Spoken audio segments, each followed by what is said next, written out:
momento seja proveitoso para você, enriquecedor para o seu coração, trazendo insights da palavra de Deus para edificar, consolar e reanimar o seu coração. Eu vou falar sobre o poderoso Evangelho de Deus, baseado em Romanos capítulo 1. Então fique aí, porque logo depois da vinheta nós estaremos de volta. A carta de Paulo aos Romanos é considerado pelos estudiosos como a cordilheira do Himalaia de toda a revelação bíblica.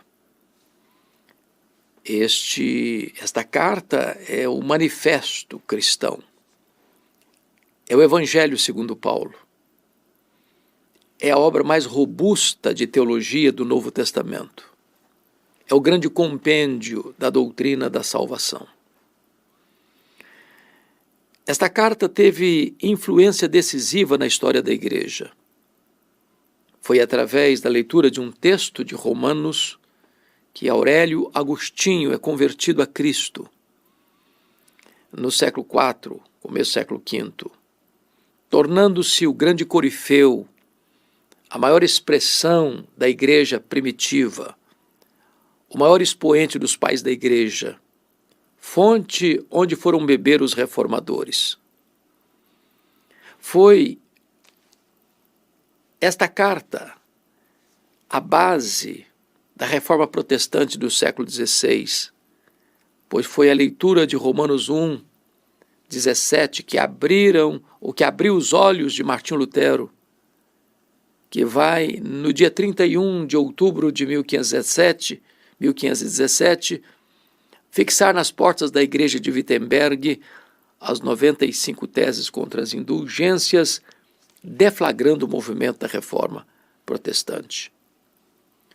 Foi a leitura do prefácio do comentário de Lutero sobre a carta aos Romanos que abriu o entendimento espiritual de John Wesley, no século XVIII, na Inglaterra, propiciando àquele homem a se tornar o grande avivalista da Inglaterra daquele tempo.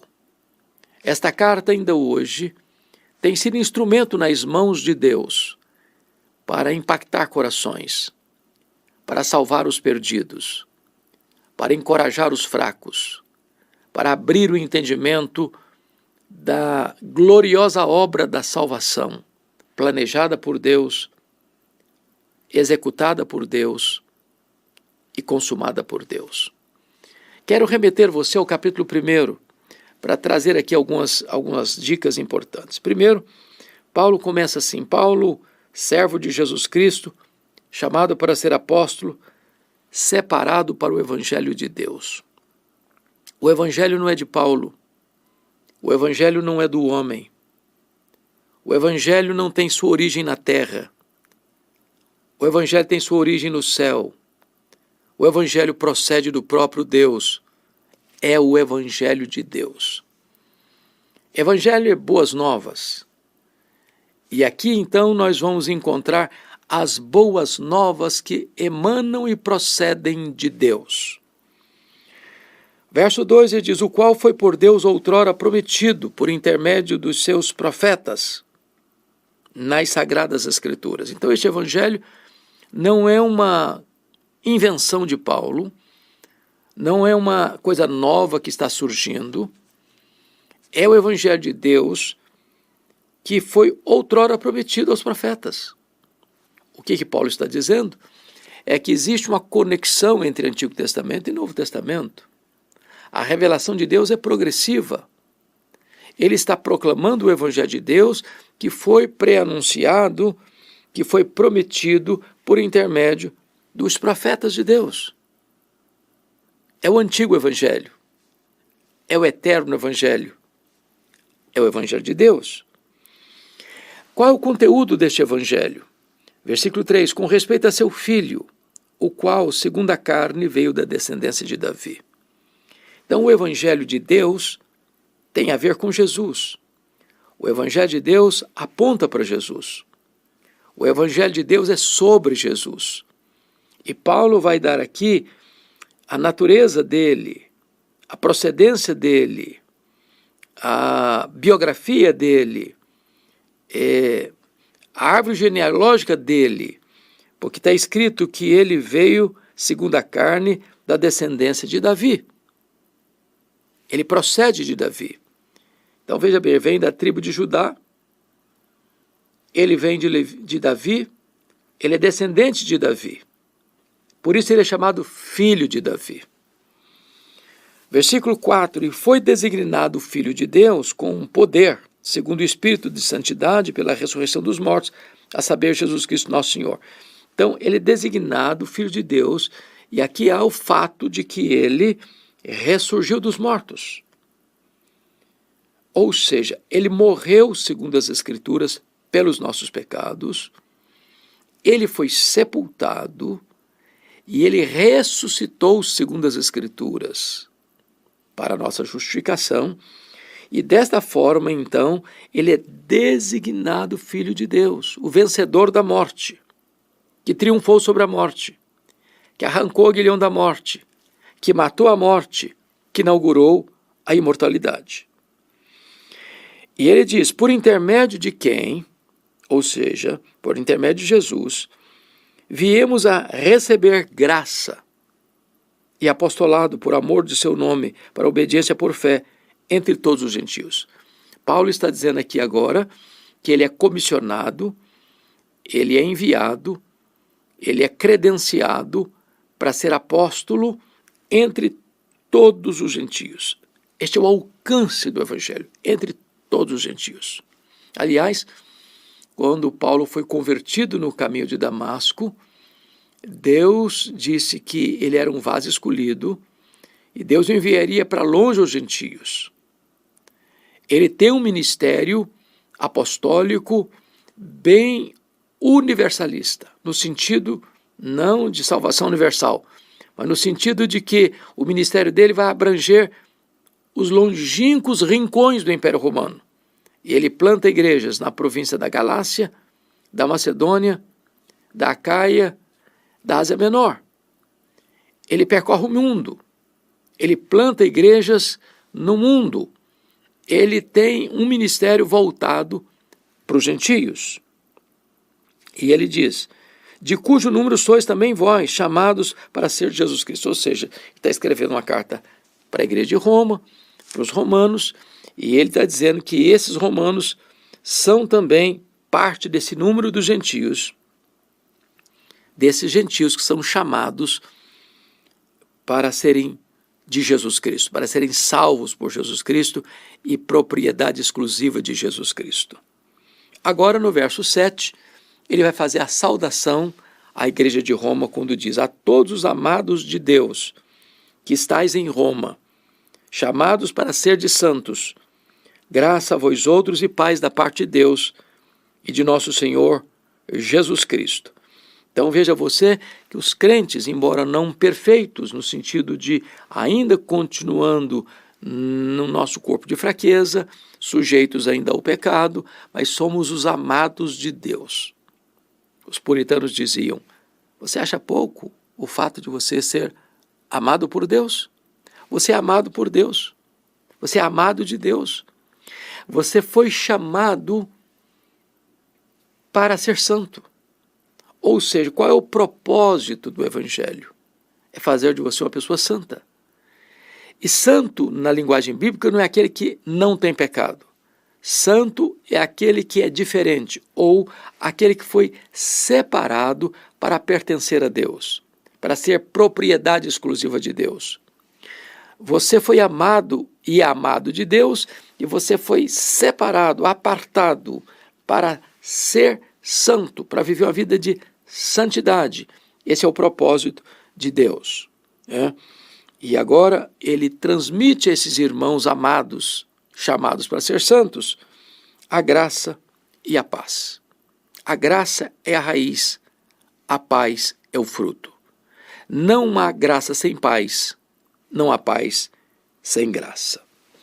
Agora Paulo vai então prosseguir, tratando deste poderoso Evangelho de Deus, dizendo assim, primeiramente, dou graças a meu Deus, mediante Jesus Cristo, no tocante a todos vós, porque em todo o mundo é proclamada a vossa fé.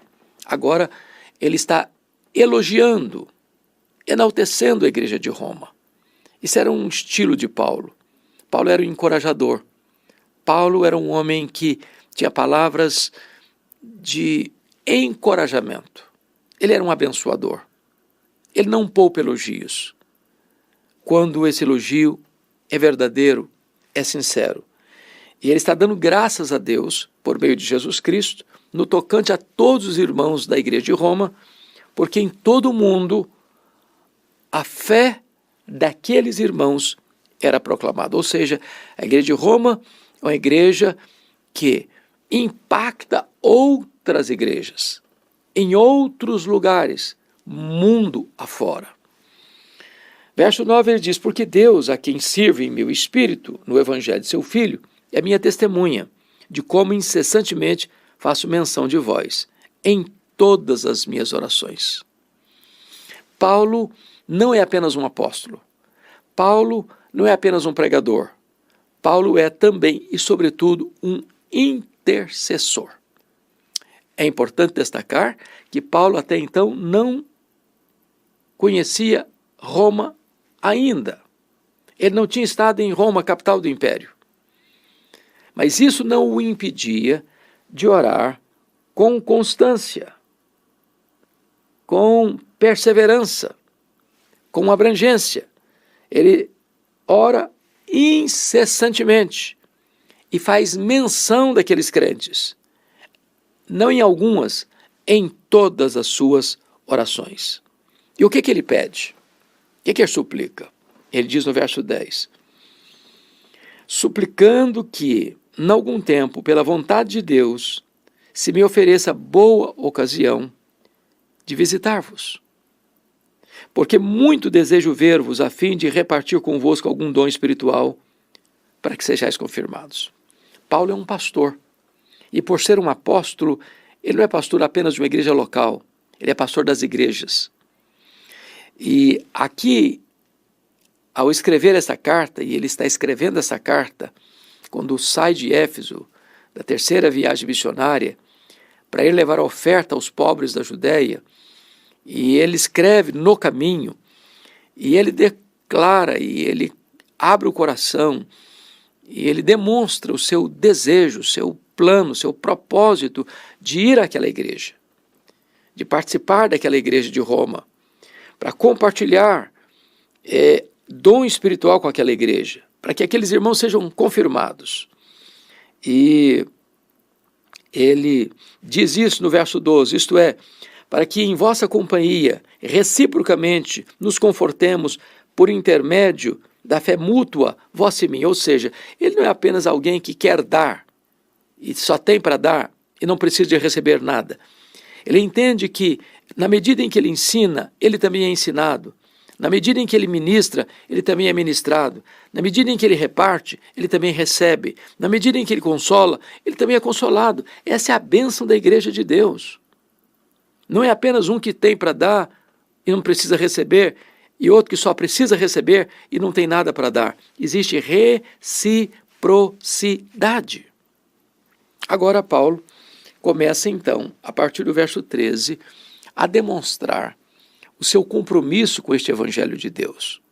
E 3 compromissos ele assume. Primeiro, versículo 13, porque não quero, irmãos, que ignoreis que muitas vezes me propus ir ter convosco, no que tenho sido até agora impedido, para conseguir igualmente entre vós algum fruto, como também entre outros gentios. E no verso 14 ele diz, pois eu sou devedor, tanto a gregos como a bárbaros, tanto a sábios como a ignorantes. Paulo entendia que o evangelho era um legado passado para ele, um depósito passado para ele. E ele tinha que ser leal em entregar este evangelho. Reter era ficar em débito, em dívida. Então ele diz, eu sou devedor. Eu sou devedor. Eu não posso deixar de pagar essa conta. Me foi confiado um valor para ser entregue. Reter o que me foi passado para ser entregue é um furto, é um roubo, é uma apropriação indébita. Este evangelho, o evangelho de Deus, nos foi confiado. Não podemos retê-lo, não podemos escondê-lo, não podemos nos omitir. O evangelho precisa ser anunciado, proclamado, e cada um de nós, alcançados pela graça, somos devedores. Precisamos pagar, precisamos apresentar este glorioso evangelho para as pessoas. Então o primeiro compromisso dele diz assim: eu sou devedor. Mas no verso 15 ele vai demonstrar o segundo compromisso. Por isso, quanto está em mim, estou pronto a anunciar o evangelho também a vós outros em Roma. Ele não apenas é devedor, ele está pronto. Pronto, batendo continência para o Senhor. Completamente disponível para fazer o que Deus mandou que ele fizesse. Que ele pregasse este evangelho aos gentios. Tem muita gente que sabe que é devedor, mas não está pronta. Tem muita gente que, na verdade, nunca está pronta. Tem muita gente que já escondeu os talentos, enterrou os talentos e já se acovardou. Já calou a sua voz. Já apagou a sua lâmpada. Já ensarilhou suas armas. E tem covardemente omitido esta mensagem, que é a esperança do mundo, que é a única mensagem que pode salvar, libertar, restaurar a vida. Paulo não só é devedor, está pronto. Ele está de prontidão para fazer a obra de Deus. Mas ele tem um terceiro compromisso, versículo 16. Quando ele diz assim: pois não me envergonho do evangelho. Então, primeiro, eu sou devedor. Segundo, eu estou pronto. Terceiro, eu não me envergonho do evangelho. Algumas pessoas se envergonham do evangelho. Outras pessoas são a vergonha do evangelho. Mas Paulo diz: eu não me envergonho do evangelho. E por que Paulo não se envergonha do evangelho? Porque ele é o poder de Deus. O evangelho não é fraqueza. O evangelho é poder. O evangelho não é poder dos homens, o evangelho é poder de Deus. Porque Deus é onipotente, o evangelho também o é. Mas esse poder não é o poder da destruição, esse poder é o poder da salvação. O evangelho é o poder de Deus para a salvação. Não é para condenação, é para a salvação. Quando você prega este evangelho é a própria voz de Deus. É a voz do pastor. A fé vem pelo ouvir e ouvir a pregação deste evangelho. Então, não retenha este evangelho. Não esconda este evangelho. Não omita este evangelho. Não adultere este evangelho. Não acrescente nada a este evangelho. Não tire nada deste evangelho. Não tente ressignificar este evangelho. Não tente atualizar este evangelho. Este evangelho é o evangelho de Deus. E ele é poderoso para a salvação. Mas a salvação de quem? De todo aquele que crê. O evangelho tem limitação não nele mesmo. Porque não é o poder de Deus para a salvação do que não crê. Do incrédulo, do agnóstico, do ateu. Não. Ele é o poder de Deus para a salvação de todo aquele que crê e só daquele que crê. Tanto para judeu quanto para gentio. A forma de Deus salvar é a mesma. O meio pelo qual as pessoas são salvas, judeus e gentios, é a mesma forma. É crendo no evangelho de Deus. É crendo em Jesus Cristo, o conteúdo do evangelho. E ele conclui no verso 17 assim: visto que a justiça de Deus se revela no evangelho. De fé em fé, como está escrito, o justo viverá por fé. Este evangelho é o evangelho de Deus, cujo conteúdo é Cristo. E ele veio para morrer. Ele veio como nosso representante, fiador e substituto. Ele veio para dar sua vida pelas suas ovelhas. Ele veio para morrer pela sua igreja. Ele veio para comprar com seu sangue aqueles que procedem de toda tribo, raça, povo, língua e nação.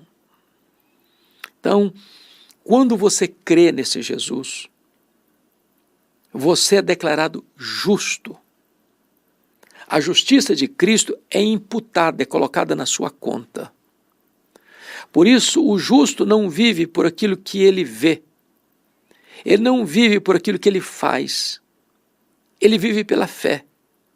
Porque nesta fé, a justiça de Deus em Cristo Jesus é colocada em nossa conta, é tributada a nós. De tal maneira que a nossa dívida é quitada, que o nosso pecado é perdoado, que nós somos remidos e libertos pelo sangue de Jesus. Ele nos liberta dos nossos pecados, conforme Apocalipse 1:5, pelo sangue de Jesus. Quando Deus, então, declara-nos justificados pela fé. A justificação é um ato de Deus, não é um processo. A justificação não ocorre em nós, mas no tribunal de Deus. A justificação não tem graus, não há uma pessoa mais justificada do que outra.